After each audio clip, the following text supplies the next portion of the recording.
voy a hablar de los defectos residuales post pseudofagia en pacientes post-trauma operados de catarata. Bueno, no tengo ningún interés financiero en esto. Bueno, acá hay un cuadro que habla un poco de que la hemetropía se alcanza en un porcentaje menor del que uno pensaría. Aquí hay una publicación del 2014 de un 55% de los pacientes que alcanzan la hemetropía. Y este cuadro lo que muestra es que con la introducción de la biometría óptica, desde 1980 los resultados refractivos más o menos una dioptría del target eran antes del 2010, por ejemplo, de 70 y tanto a 80% del resultado, y después del 2010 los trabajos hablaban del 80 y tanto al 90 y tanto por ciento. Entonces se empezó a alcanzar una mayor exactitud en los resultados.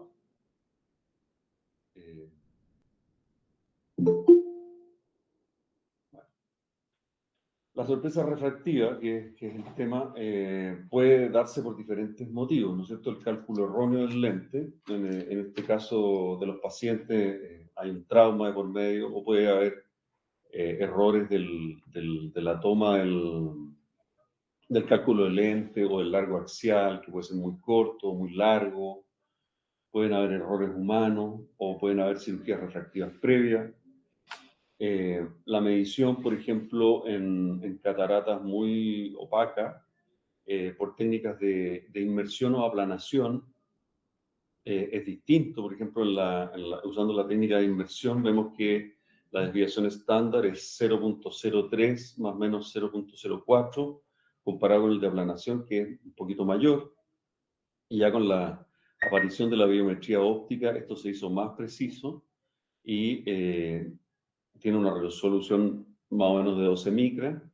Y ahí vemos en la tabla que sale acá que más o menos una dioptría del target, 87 a 100% de los pacientes con biometría óptica, versus 71-80 con los de aplanación, versus 85% con inmersión. También está el Swab Source Biometer, que en el caso que es una nueva tecnología, en el caso de cataratas más duras, le hace la competencia a las técnicas de aplanación e inmersión, para tener mayor precisión. Bueno, los factores que afectan el resultado refractivo son el largo axial, como dijimos, el poder corneal, que errores en la toma del poder corneal pueden dar errores en la refracción postoperatoria. La queratometría, hay que recordar que no mide la superficie posterior, y en la interfase acuoso-superficie posterior de la córnea, que puede ser importante en el resultado refractivo. Por eso que aparecieron las nuevas técnicas, las nuevas fórmulas de Barrett, que toman en cuenta de alguna forma eso. También los astigmatismos preoperatorios, hay que tomar en cuenta esas cosas, ¿no es cierto? Porque pueden tener importancia cuando uno no los toma en cuenta y no pone un lente tórico, por ejemplo, a veces. Bueno, yo creo que todo el mundo ahora está más o menos usando la fórmula de Barrett, aunque parezca que en la queratometría no hay mucho astigmatismo, porque uno se lleva sorpresa. Ya me ha pasado con ojos que no tienen mucho astigmatismo y uno lo mete en la fórmula y le da un tórico. Bueno, la medición de la cámara anterior también, porque hay errores de 1 milímetro de estimación, causa un error refractivo de 1.44 dioptrías. Hay errores operatorios, el no tener una cápsula intacta, una cápsula orexis circular continua, que atrape la óptica, o sea, que sea menos de 5,5 milímetros, que el lente esté en el back y que no tenga una pata en el sulcus, que las incisiones sean pequeñas. Bueno, han ido evolucionando las técnicas cada vez más pequeñas, con el astigmatismo inducido cada vez menor. Y los factores postoperatorios de rotación del lente, por ejemplo, en el caso del uso de los tóricos, 1% de rotación reduce 3.3% en la corrección, mayor a 30% ya no está corrigiendo el astigmatismo. La cicatrización postoperatoria también es importante porque se ha visto que hay un cambio refractivo por contracción del saco hacia adelante hasta de 0,70 dioptría en los primeros 2 meses. Bueno, los tratamientos son diversos para la ametropía post-pseudofaquia. Los corneales son los que habitualmente se usan, pero acá en estos casos que voy a presentar que son post-trauma, bueno, no son los de preferencia porque hay una alteración de la córnea. Pero en general, el PRK, el LASIK y el LRI se usan para corregir, pero no defectos muy altos. Pueden producir alteraciones de alto orden al incrementar las aberraciones de alto orden y las disfotopsias, y también pueden aumentar el ojo seco en estos pacientes. Y en el caso de astigmatismo hipermetrópico, puede haber regresión también, generan cierto dolor, el PRK. Y en el caso de que el paciente tenga implantado un multifocal, también hay que tomar en cuenta que puede haber disminución de la sensibilidad al contraste al usar el LASIK para corregir. Bueno, el LRI no se usa mucho como antes, pero para corregir hasta una dioptría de astigmatismo. Hay diferentes publicaciones de eso. Bueno, pero el tema acá es la corrección con el lente intraocular, que permite mayores correcciones. Puede haber un recambio del lente o el piggyback. También corregir astigmatismo irregular en el caso del uso de extrafocus con piggyback. No comprometen la córnea, por lo tanto es bueno en trauma y en errores hipermetrópicos que requieren zonas de tratamiento mayores. La técnica del piggyback, se pone un lente en el saco y otro secundario en el sulcus. Fue descrita hace ya un tiempo por Gayton, en el caso de una microftalmia en que el lente calculado era muy alto, o sea, era más 46 dioptrías. Hay contraindicaciones, dispersión pigmentaria, debilidad zonular. En el caso de los traumas hay que fijarse que no tenga que tenga la zónula bien, o en el caso de la pseudoexfoliación, ¿no es cierto?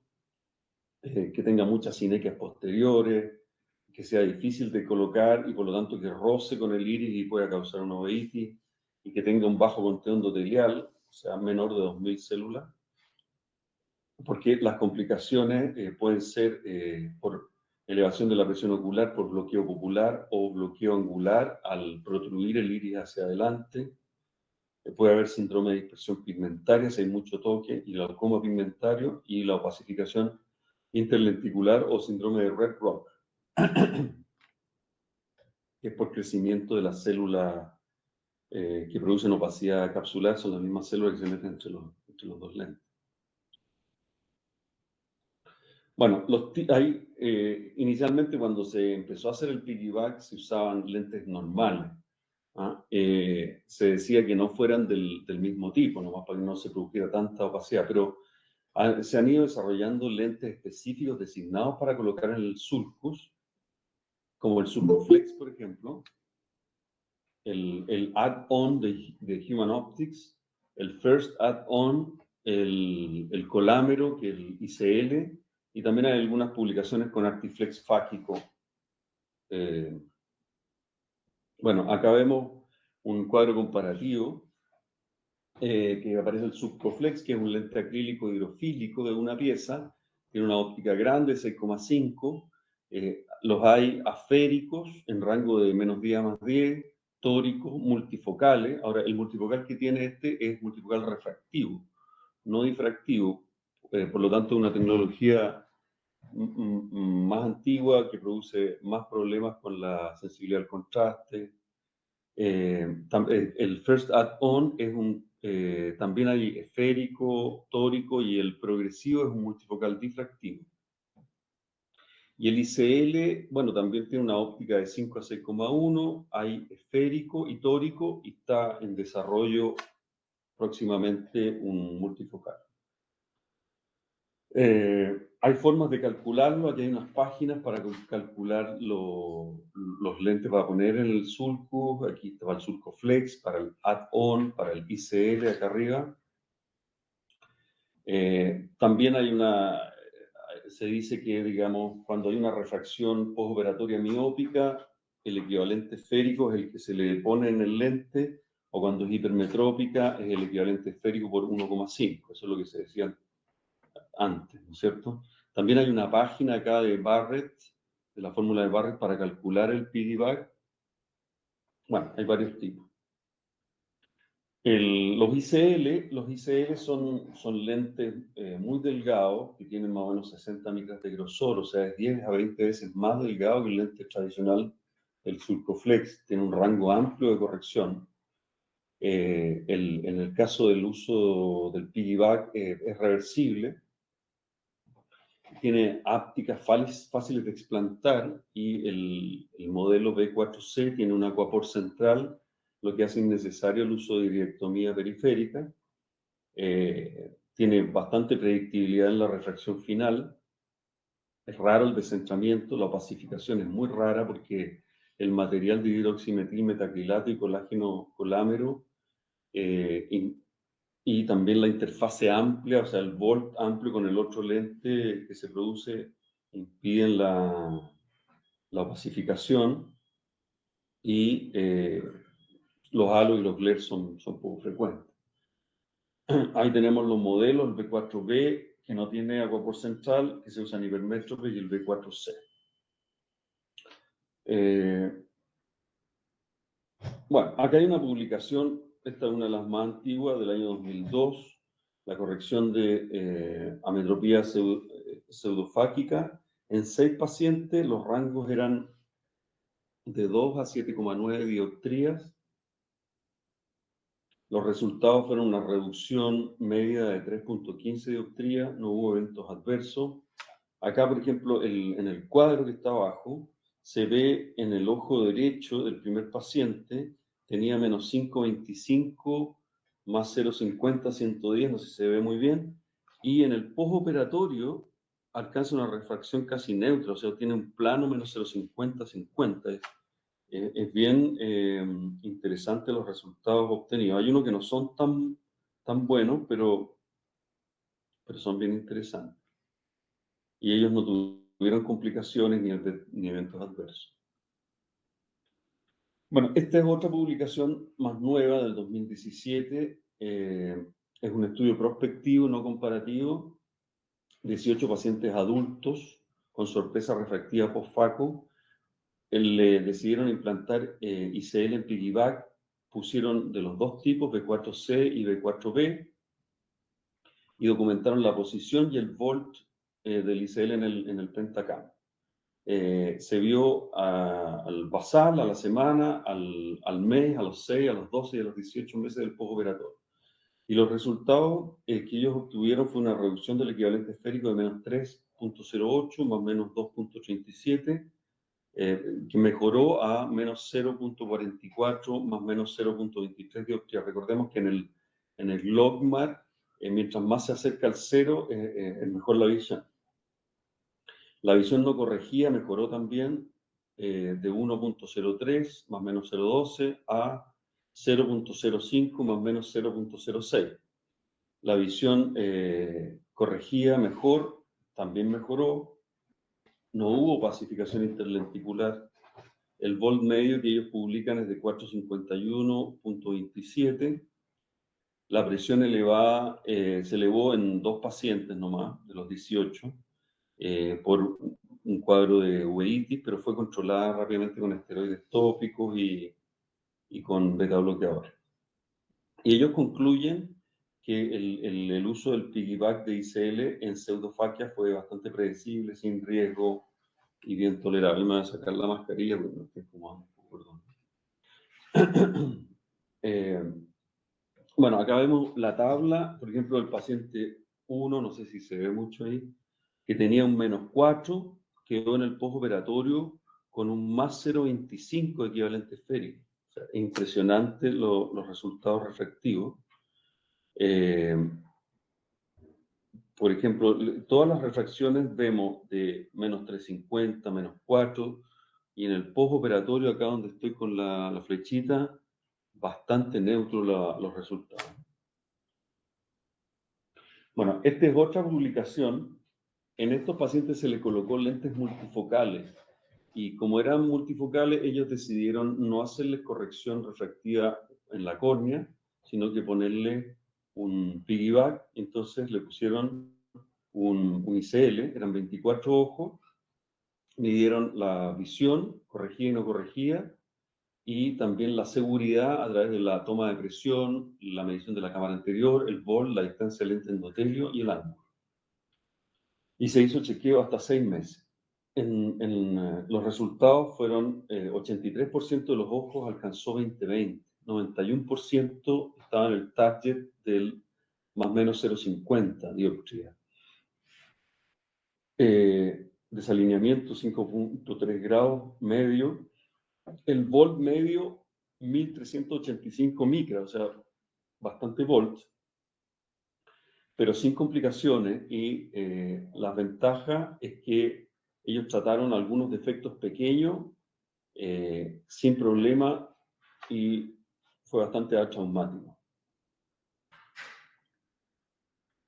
Esta es una publicación del año 2007 que la encontré interesante porque este es en niños de 5 a 9 años. Estos niños fueron operados de cataratas congénitas.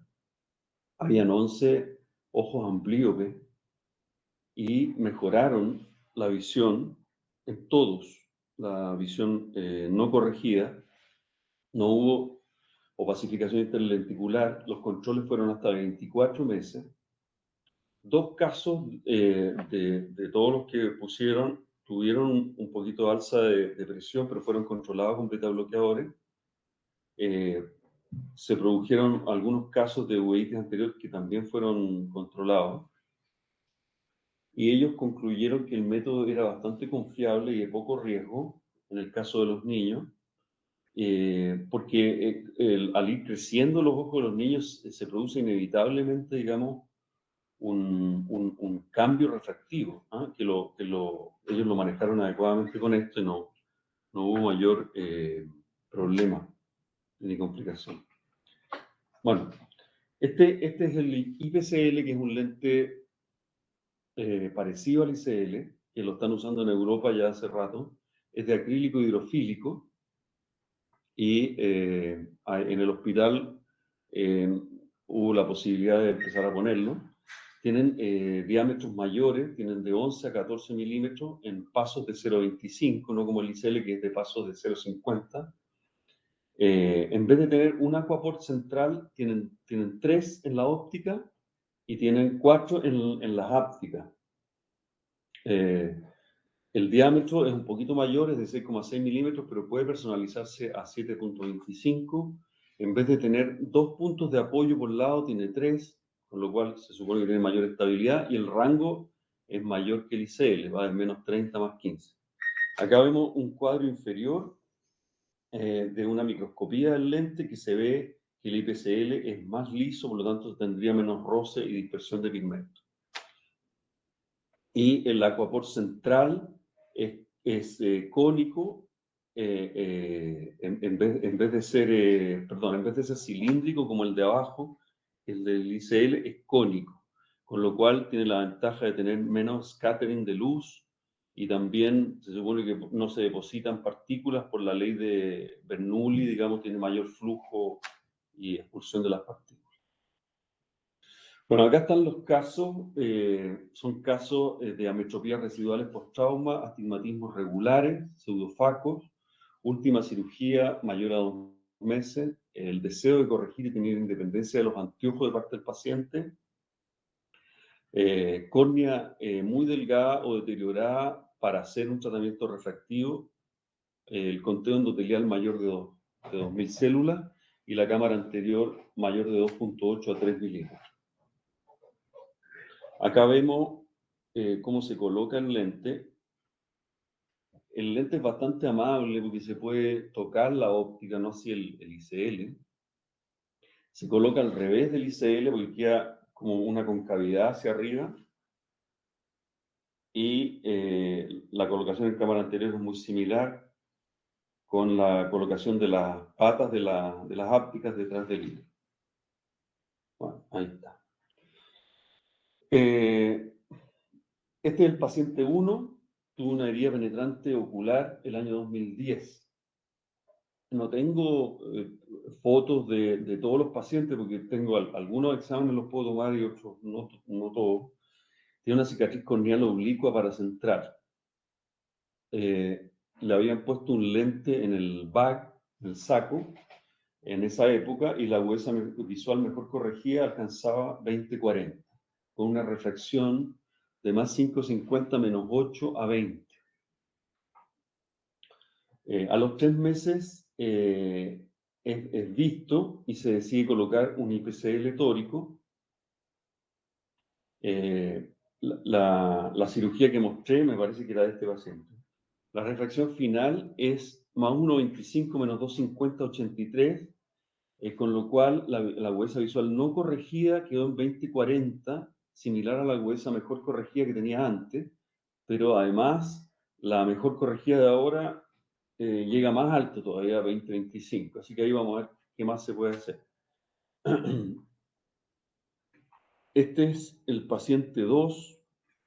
Es un trauma contuso con una rama de árbol el año 2020. Se le hizo una cirugía de catarata. El segmento anterior en general estaba sin lesiones, pero se hizo una vitrectomía, hizo un desprendimiento de retina y colocación de banda 41. La agudeza visual mejor corregida alcanzaba en ese momento, que la tomaron 20/80, con un menos 0,75, menos 3,50, 162. Al año se ve al paciente.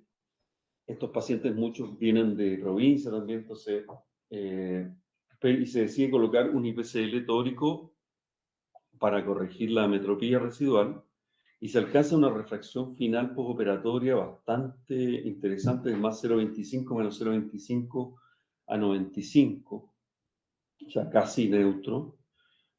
A todos estos pacientes, a los que traían los exámenes, se les tomó la curva de presión, así que andaban bien las presiones, y la agudeza visual no corregida alcanzó 20/25.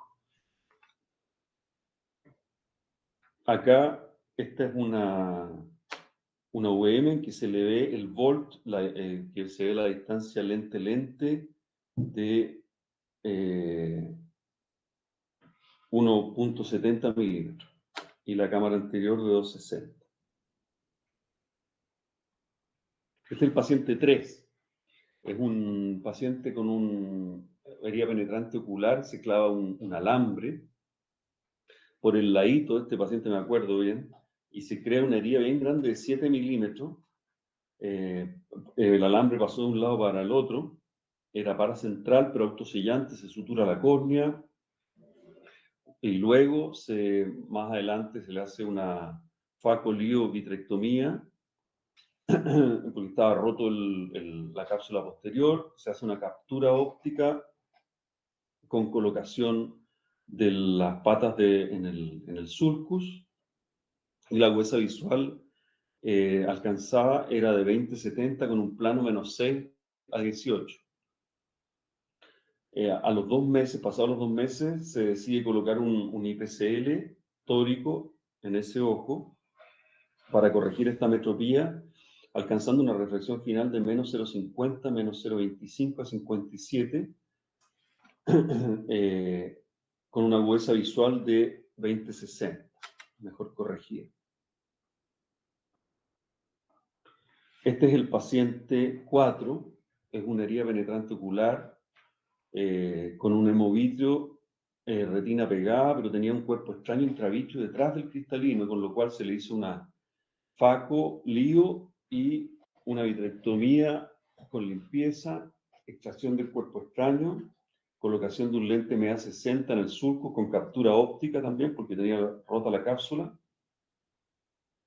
La refracción que se alcanzó era más 1,25 menos 2,75 a 130, con una agudeza visual no corregida de 0,7 y la mejor corregida de 0,9 parcial. A los 3 meses se decide programar para colocar un IPCL tórico, alcanzando una refracción final de menos 1, menos 1,25 a 25, con una visión no corregida 0,8, pero parecía a la que tenía antes, digamos, pero sin corrección. Ahí es una foto, me parece que está al revés, este ojo, está al revés, la herida se ve poco, pero está ahí. Este es el último paciente, es un paciente que ingresa con un HPO con compromiso de la córnea y el cristalino, esto fue el año 2006, se hace una vitrectomía, lensectomía y además hace una endoftalmitis, con lo cual se hace colocación de antibióticos en tabillo, y al año siguiente se decide colocar el lente en el saco. La agudeza visual mejor corregida alcanzaba 20/50, con una refracción de -2, -2,75, 88.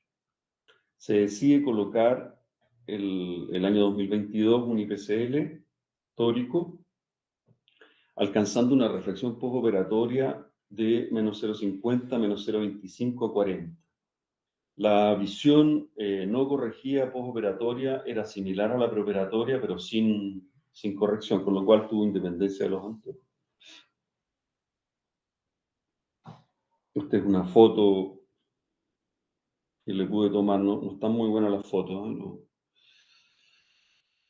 Bueno, las conclusiones del tratamiento de las ametropías residuales post-FACO. Bueno, el tratamiento habitual cuando no son post-trauma y las dioptrías no son tan altas es con cirugía refractiva corneal, LASIK, PRK, pero hay que tomar en cuenta que pueden aumentar el ojo seco, ¿no es cierto? Que pueden aumentar las aberraciones de alto orden, especialmente si tienen un multifocal. Las LRI se usan cuando tienen no más de una dioptría de astigmatismo. Se están usando también las LRI con el femtosecond. Al momento de hacer la revisión, el SMILE no había sido publicado todavía para el tratamiento de ametropías residuales post-FACO. Y los tratamientos basados en el lente están la reposición o rotación, que se hace en general dentro de la primera semana. El piggyback da un periodo más largo de tratamiento y se pueden corregir errores refractivos mayores, pero requieren una cámara anterior más amplia e incluso se puede corregir la presbicia porque ya apareció el IPCL multifocal.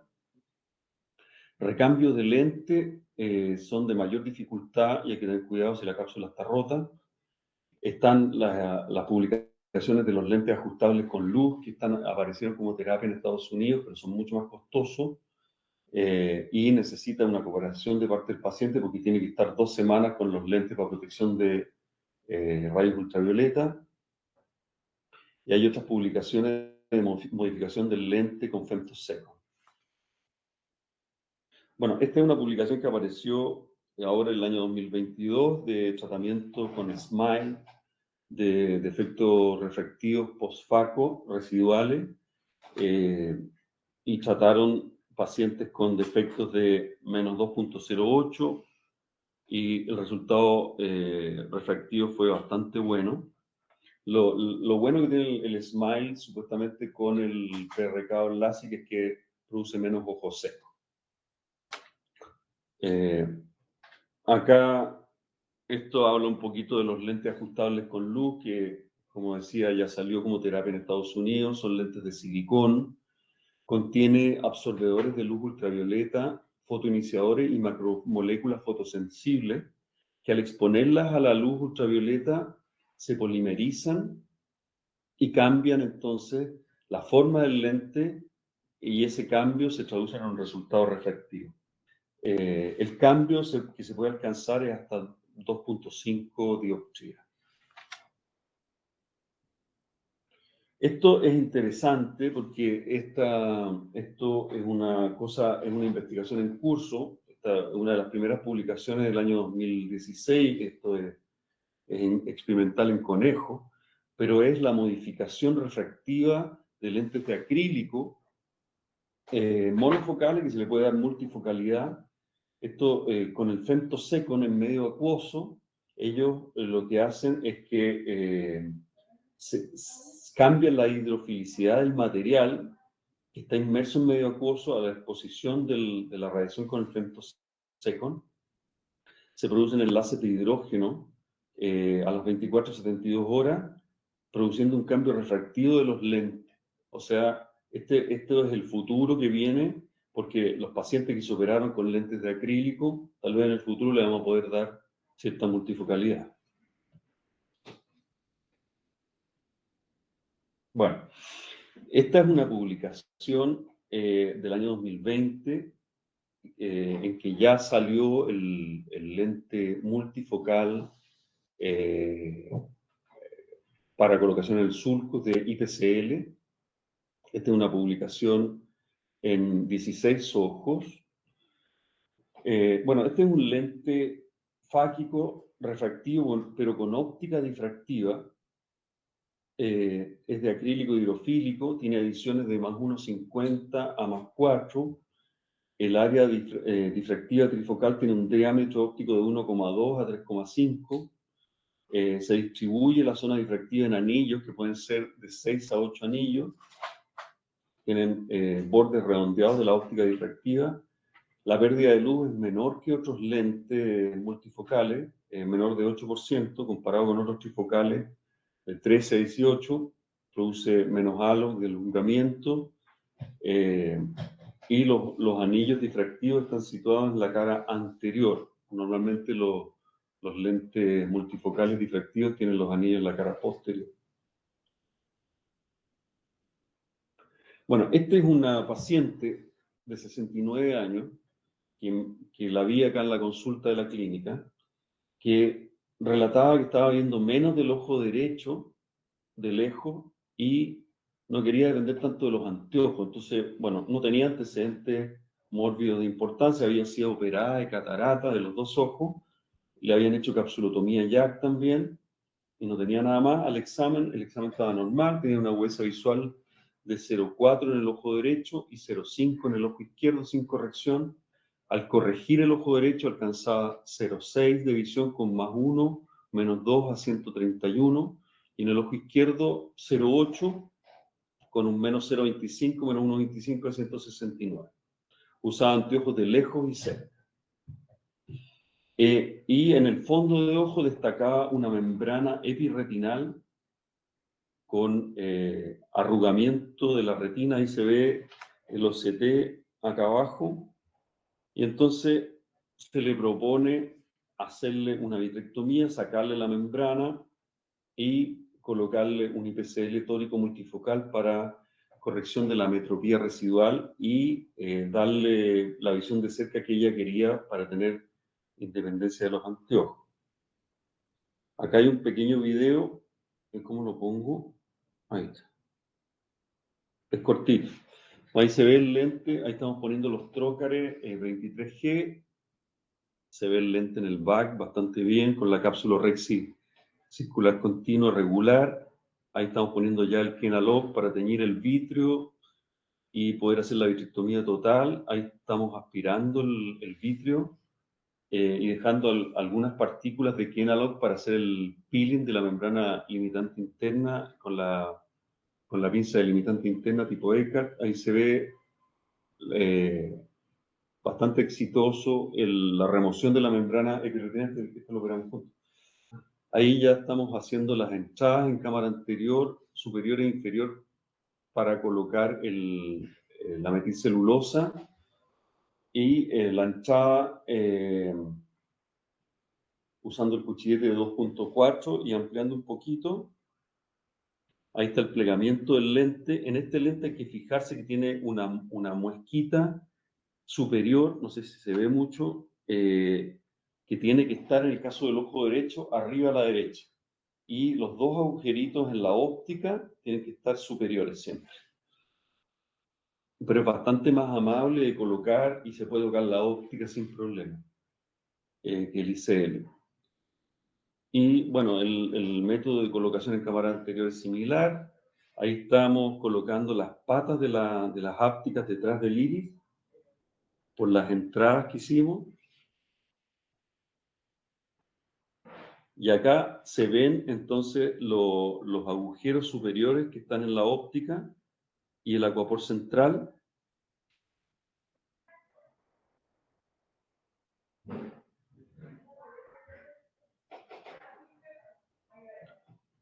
Ahí estamos poniendo las patitas Y a continuación, la extracción de la metilcelulosa. Ahí sí que medio parado el video, no sé qué pasó.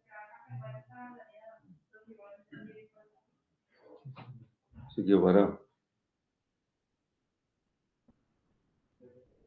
Ahí.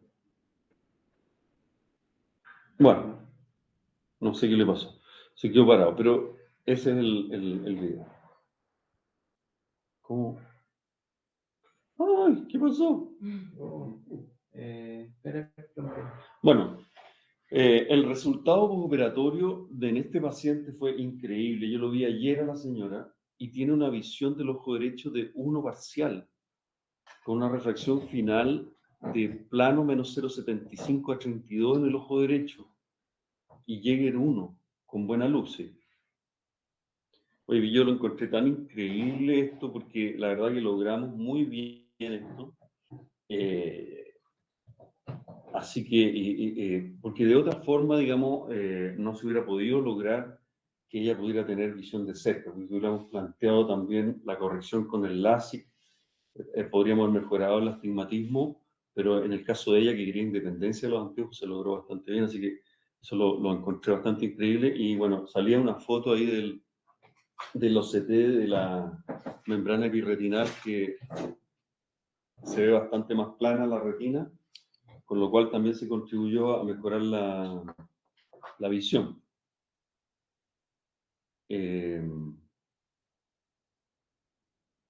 Así que este tipo de lente va a ser interesante, digamos, para no solamente corregir esto de la metropía residual, sino que también poder corregir la visión cercana en algunos pacientes interesados. Ahí están los cuadros comparativos. El ojo derecho estaba en 0,6 con más 1, menos 2 a 131 y llegó a una visión de 1,0 parcial con Jäger 1 con una reflexión de plano menos 0,75 a 32.